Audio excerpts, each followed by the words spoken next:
Hey guys, welcome back to the Synchro Diaries. We are here at the Sun Surf Synchro Clinic in the fabulous San Diego, California, in partnership with OneTeamMVMT. Alright, so we were first wondering, what are the different levels in Canadian Synchro? I'm glad you asked. I actually happen to have the Skate Canada website pulled up here.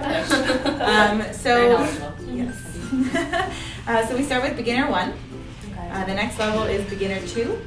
Then we have elementary, juvenile, pre-novice, novice. Mm-hmm. Yeah.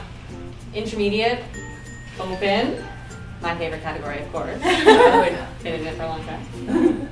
And then junior and senior, which obviously you guys are familiar with as well. And then we have adult 1, 2, and 3. Okay, cool. What about you? What is it like in the US? So most of that is like pretty similar to us, yeah. Except we, I think we have multiple levels of beginner, and then we don't have open novice. We just have novice. We do have open juvenile. So maybe our pre-novice is like your open juvenile? Yeah. Maybe? Maybe, yeah. And it's interesting how your novice is lower than your intermediate. Is that what it is? Is that true? It's more to do with, I guess, competitiveness in a way. So like you're from novice, typically you go to junior and then senior. Okay. Intermediate, it's kind of competitive, but like less strict with the age in the past. And now they've tightened it up a bit too, but it used to be that I think you could be up to 25. Yeah. And now they've pared it back, so it's like much tighter age. So we're trying to get more skaters into the novice speed to get into the competitive side. Okay. Yeah. Mm-hmm. Yeah. So and you have a collegiate level as well, right? Mm-hmm. And is that nationwide? It is nationwide, yes. Mm-hmm. So we have a collegiate level in Canada as well, but only in Ontario, which is one province, of course. And it's with the Ontario University system, and so they do everything. They do synchro, they do singles, they do dance, they do pairs, they do fours, and it's really cool because we get a lot of free skaters and dancers that come in, and some of them have never done synchro before, so they come in and they're like, what is this synchro thing? Wow. And some of them try it for the first time and they're like, this is amazing, and it really adds to the bond of the team, and they get to try it, and it's neat. Okay, so in the U.S. we have a couple of governing bodies that control the figure skating departments. We have USFSA, which stands for United States Figure Skating Association, and then we also have ISI, which stands for Ice Skating Institute. Now, ISI is generally more for recreational competition. It's a little bit more laxed as far as like the rules go. Less competitive, more for local competitions. Mm-hmm. Whereas USFS is, the higher end competition, higher end skating. That's where you see the more developed skaters in those levels. So we have Skate Canada, and everything kind of falls under that in that bucket. Years ago, we used to have like a recreational stream of synchro that was like the less competitive, and then a competitive stream. And then a long time ago, I'm aging myself here, but a long time ago they did away with that, and then everyone was just in one kind of stream. We have like some independent skating clubs that run independently of Skate Canada, but it'll be one club here and there, so we don't really have. Our sections have a lot of influence over how synchro operates. Say in Quebec or in Ontario, there's a lot of influence there and a lot of support as well. So we're really lucky to have that at the provincial level. Mm-hmm. Just like something that I've never, realized is like the two different systems that you guys have. I realized that this year with some conversations, but. Does ISI and USFS, do they work together, or are they very separate, like almost competing bodies? Do you know? Definitely not competing bodies. Yeah. I think ISI is definitely, runs under USFS. Okay, cool. Okay. All right, so our next question is asking about what are the most popular competitions in Canada. I know in the US we have Porter and Kalamazoo and Cape Cod for the East Coast. So what are those competitions in Canada? Yeah, so typically Canadian synchro teams will participate in a competition in the late fall, early winter, like usually sometime around December. So teams will typically go to competition like Bill Phillips in December in Ontario or Saint-Hubert in Quebec. And then, of course, all the Canadian teams, the big one in Canada, invitational-wise, is Winterfest, and that happens in early January.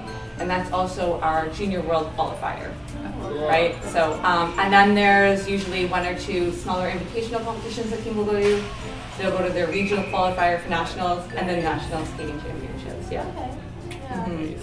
Is that sort of similar to like what you guys are structured at? I mean, kind of. I feel like we don't have as many popular competitions. I feel like Porter is the absolute biggest. The biggest Okay. one. Yeah.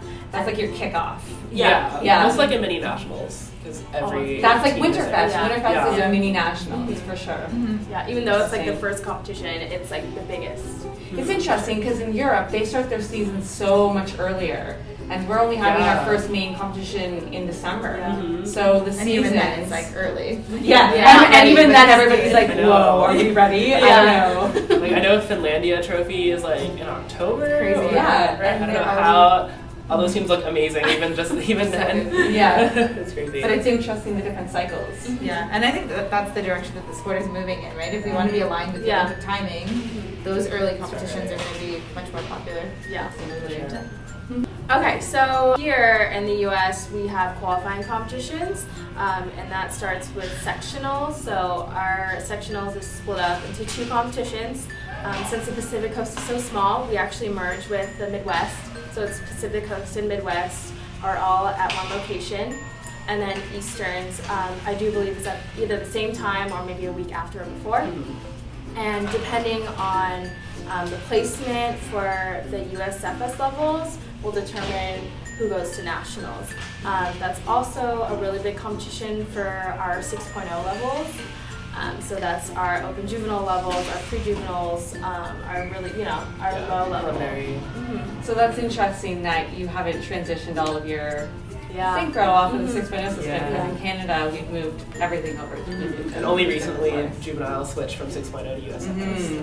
So what are the qualifying competitions in Canada? Yeah, how does it all work?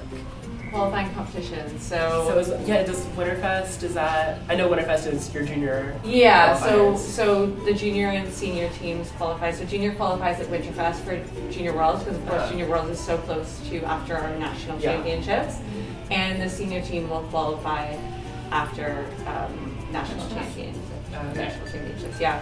So, but in order to get to nationals, we have regional competitions. So there's East Coast and Quebec, and then Ontario, the Prairies, and the Mountain region. Okay, nice. So yeah. It's pretty similar here. Yeah. And then moving on to qualifying levels. So I know in the US we have moves in the field, and for example, in order to be on a senior team, you have to have your novice moves passed. I was wondering if you guys have something similar to that in Canada? Yeah, we used to have tests that you had to pass to be at a certain level. I was just brushing up my knowledge on the Skate Canada website, and it appears that you no longer need any tests to skate on any level of synchro. Wow. Oh, that's really interesting. Yeah, so less barriers. Come on to Canada. It doesn't. Yeah, doesn't mean that you don't actually need them to make the team. Yes, Right. very true. But from Very Skate true. Canada's point of view, Yeah. anyone can skate. So what are like the different testing that you guys have? Because we have moves in the field, we have dance, pairs, and singles. I want to say that's also. Yeah. Yeah, so a typical skater in the Skate Canada stream will go through dance. They'll do free skate, called usually free skate, but same thing, freestyle. And then we have skills, which I think is similar to your moves in the field. What we do are it's like footwork. There's some like spirals and different things like that. But yeah, it's done to music as well usually. That's cool. And, I like that. yeah. Is there still interpretive? Yeah, interpretive is also a category. Yeah, definitely it is. Well, I learned a lot about the U.S. figure skating Yeah. system. And we learned a lot about Canadian. Thank you so much for coming. Thank you. Yeah, Thank you so and much. want to quickly just say how people can get involved with One Team Movement. Yeah, absolutely. So we have amazing social feeds run by yours truly right here, Lisa. Team effort, not just Team me. effort, yes. But yeah, go check out our Facebook page, One Team Movement. We're on Instagram as well, Twitter, and send us an email. We always want to hear what the synchro community needs, and we're here to support you, and we want to grow the sport. And we're aiming for that Olympic dream. Yes. Yes. It'll come. Yeah. 2022. Team effort though, so we all got to work together. Right. We all are one team.